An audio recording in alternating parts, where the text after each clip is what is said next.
Hello, my name is Hervé. I sail around the world in the 93-94 Whitbread race. I spent 10 years as a skipper of charter catamaran sailing boat in the Caribbean.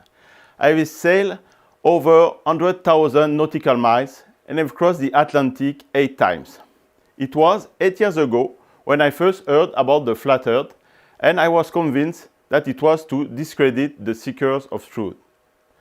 It had been several years since I had woken up following a search of 911, and it had started with the obvious controlled demolition of Building 7.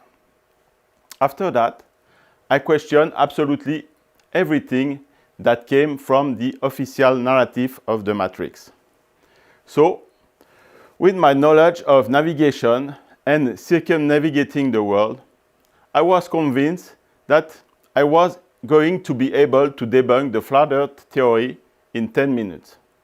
10 minutes turned into hours, then weeks and months. I had failed, and I had to admit that the deception went even deeper than I thought. There are a lot of elements that prove that we are not on a ball twirling in the vacuum of infinite space. To start, you just need common sense. We would walk upside down under a sphere thanks to an unproven magical force that holds back the ocean but let the bird fly away.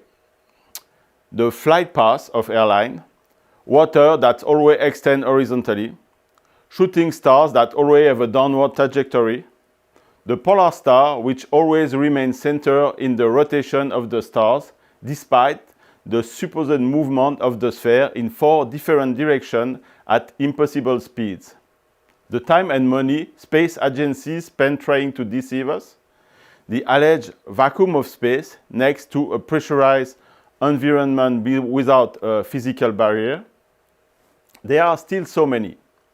But I think the best and easiest thing to experience the flat earth is that we see too far.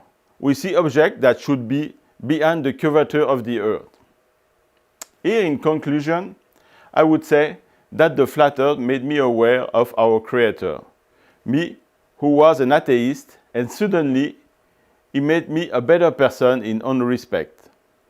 I think it is this aspect that the manipulators absolutely want to take away from us to deprive us of our faith.